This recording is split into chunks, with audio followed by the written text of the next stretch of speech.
Hello, this is John the Builder.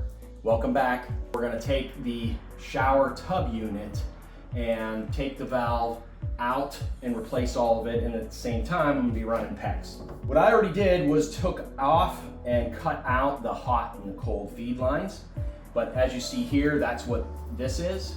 So you got your hot on the left, your cold on the right. This here is what goes to the bottom spigot if you want to fill up the bottom of the tub. This here goes up to what would be the shower head. You could see at one time they must have replaced this because they put a Sharkbite in here to fit where that head was. And they had an access panel here so that they could get to it.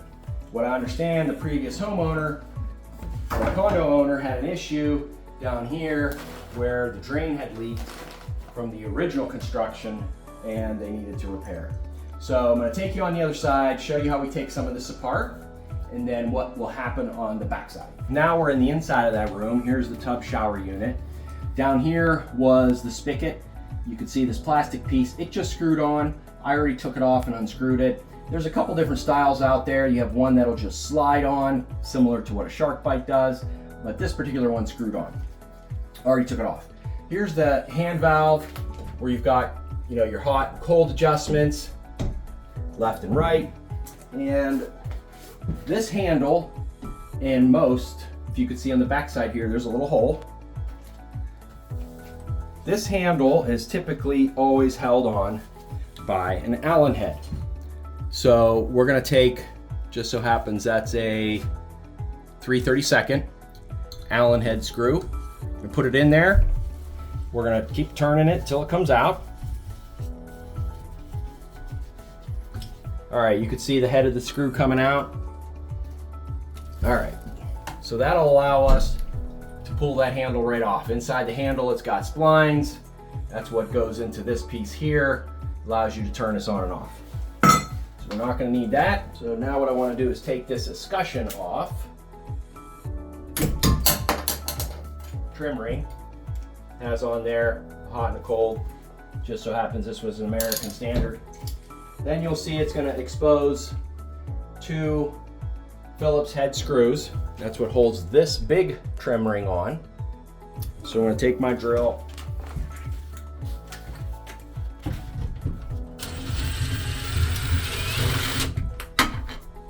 take that one out, take that one out. Now you might want to cover the drain like that Allen head in case you back it out too far. You don't want it falling in the drain.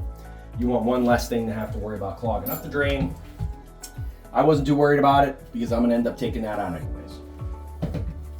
So you gotta be careful taking this off. If you're gonna put something behind here, I would recommend putting plastic so you don't scratch your tub insert unit.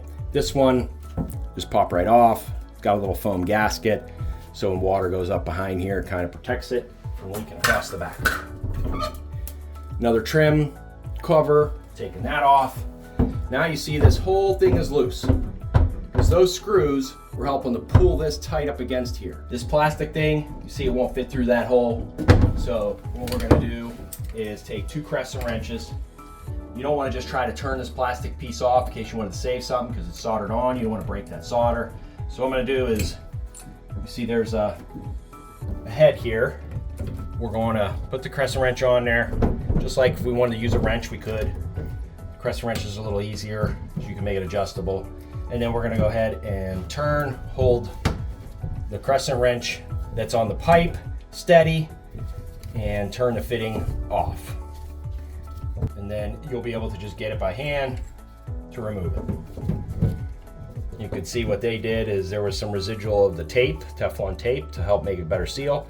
They had that on there, so that was good. Now, we should be able to push the whole thing through. Now we can go on the other side and show you how we remove that. So now we're on the back side. Remember how I said there was a Sharkbite there? So they make a little tool, more of a manual tool. They make it into different sizes. This one's a 1/2 inch for a 1/2 inch pipe. You snap it over, and what I'll do is I'll squeeze that and compress it. They do have a handheld tool now that you go in there and it's like squeezing a pair of pliers. It goes a fork here, and then it helps to press this little ring you can see sticking up that I'm moving just a little bit. What that'll do is that'll push inside there. It'll help expand the little metal teeth that are holding on to this so that you'll be able to slide this right out. All right, got it. Okay. All right, so I'm pulling this out. There's the spacer. We're not gonna need that. Take that out of the way. And what I'm gonna do is compress. It's not easy to do. See how I push that down with this tool? Push that down and then pull it out. So that's what a Sharkbite does. So this collar in here pushes inside. There's these metal teeth and there's an O-ring. That's what keeps this nice and tight. So there's the valve. We're gonna take it out. There wasn't necessarily anything wrong with it. It didn't quite fit the decor and what we were gonna do. So we're taking that out and we're gonna replace it with something else.